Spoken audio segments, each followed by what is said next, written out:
So what is innovation strategy will apply in your hospitality tourism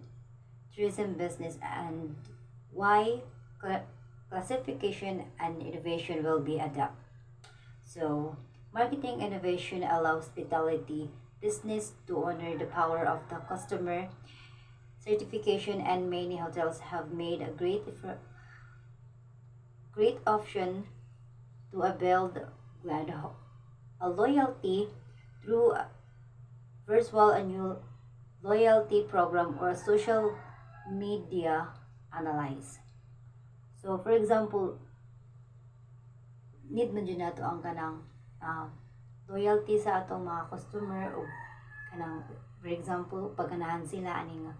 pagkaon or sa atong service, so balik-balik gid sila once nga ganahan sila sa ato ang service. And travel the travel and tourist industry needs to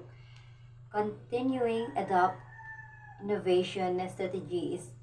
in order to make a tourist and hospitality business more option to keep costs down the maintain of competitive. So like kanang kuan, we need to kailangan din nato ganitong for example, I need na to siya i-adapt sa atong mga ano to siya i-adapt sa ato ang business nga gamo na to sa atong tourist or sa atong hospitality, nga more bitaw nga mas makarry na to atong mga guests sa atong mapakita nila sa atong mapakita pang hospitality nga aron maganan sila sa tuar, mas mubalik sila sa ato ang hotels or sa atong pag-tour silang kuan. Next is innovation and hotels is the employment of new and option quality idea, technology and practice with the hospitality industry to enhance the guest, improve and experience and improve opportunities like kanang magkwenta kanang like kanang magpa kanang kunta for example magkwenta kanang hotels or maggamata sa tong product or magkanatang magamata kanang mga business nga mas patok sa ila, mas ganahan sila aning product is because bago ni sa ila ang panglantaw, and then bago pud sa mga sa community nga murag ganahan sila ni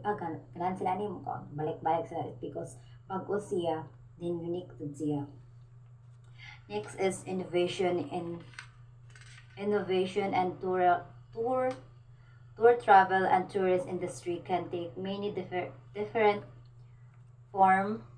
It refers to many ways in which business and opportunities adapted the experience that customer and tourists have them traveling. Like atong nahitabo tong COVID-19, di ba katong dili makasulod tong gusto mag-travel sa Philippines because tungod sa COVID-19, need pa ka mo daghan bitaw mga form aron makasulod ka diri sa Pilipinas, aron maka-travel ka more dito nga part is naglisod jud kayo ang mga travelers or gusto mag-travel diri, especially na katong nag-business og katong mga tour or katong mga hospitality or katong sa mga hotel dito sila naglisod kay siya masulod og mga guests. It's because at nga time is naglisod jud kay because of COVID-19. And then tourists, then why classification of innovation will be adopted, like so we really need to adopt this hospitality and tourism in tourism business, because kung wala ni siya, so usaon na to unsaon ni siya makita sa